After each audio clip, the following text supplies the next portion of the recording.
The number one question we get at Drone Spray Pro is, can you fly your T60 in the same field as a T40 or T50? And I'm here to tell you that you can, and it's actually really easy.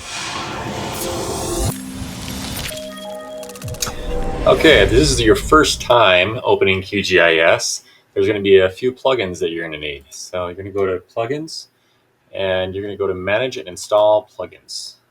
And once it grabs those repositories, the first one you're going to be looking for is Quick Map Services. It's right here. I've already got this installed, but again, if you don't, it'll just look like this. You'll hit Install Plugin and install that.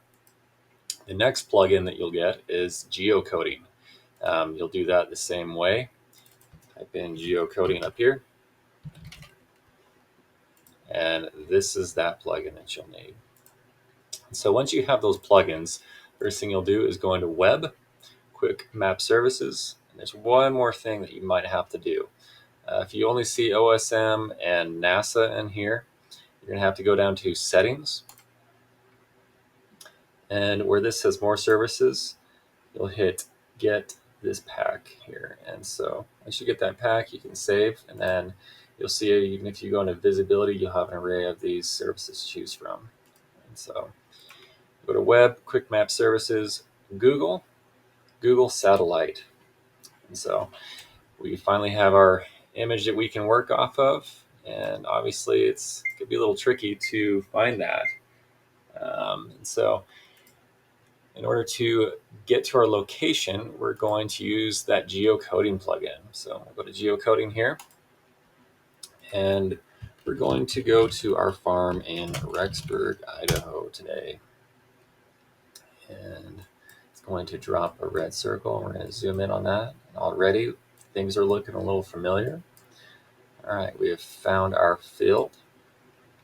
And so we're going to go in here, and we are going to create a shapefile layer. So we're going to call this Drone Spray Pro for our file name.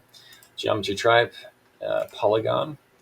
And for CRS setting, we're going to use this because it's the most GPS friendly name. We'll just call this 6. And we're going to add this to our fields list. And then we're going to hit OK. Now, once we do that, we'll have a layer down here, and we'll be able to go into our editing. So we're going to toggle that on by clicking that yellow pencil and go over here and add polygon feature. So this is going to be a little more familiar to you guys if you've been mapping out on your remotes like this. To save time, I'm going to kind of do this a little sloppy. You'll be going around your field that you want to create that boundary. Just like this. All right.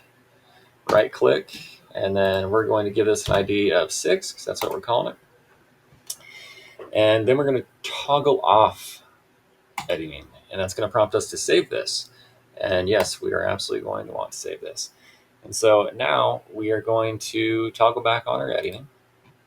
And we're going to want to divide this field in half, because we want to use 2 drones to spray it. The easiest way is to have one be working on the left, the other on the right. You're going to go here. If you don't have this toolbar, though, you're going to want to go into View, Toolbars, and make sure this Advanced Digitizing Toolbar is checked. Once it is, you should be able to see the scissors right here. It says Split Features. And so we're just going to go right down the middle here. And then we're going to right click. Oh. Okay, right click. And that's going to create 2 sides of this field for us. And so to double check that we have 2 sides, we hit this identifier button, left and the right side here. So now that we have our sides, we're going to go up here, and it says select features by area or single click.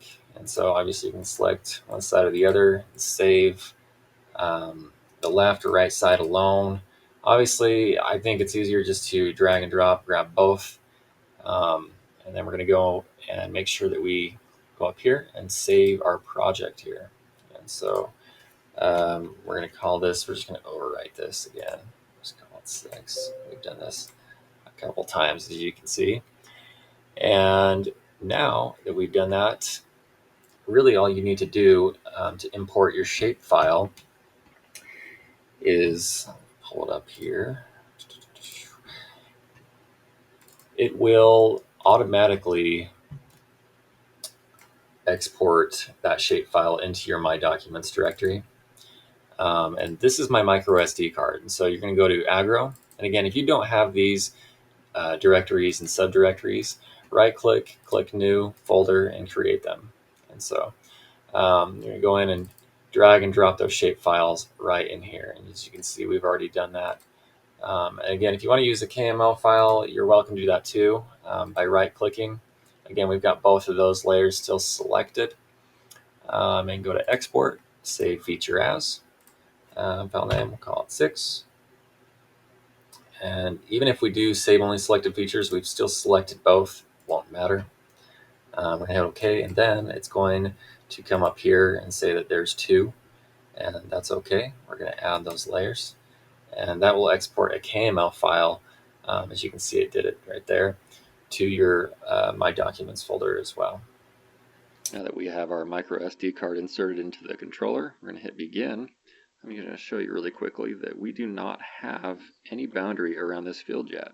And so to fix that, we're going to go back out, hit this memory card icon in the top right corner, hit our Drone Spray Pro shapefile, import. Looks like we've done successfully. Go over to Begin, and now you can see we have our field boundary. We have our right and our left side. And you'll do the same procedure on a DJI controller. I hope that helps. Be sure to visit dronespraypro.com for more tips and really great pricing on all your drone spray needs.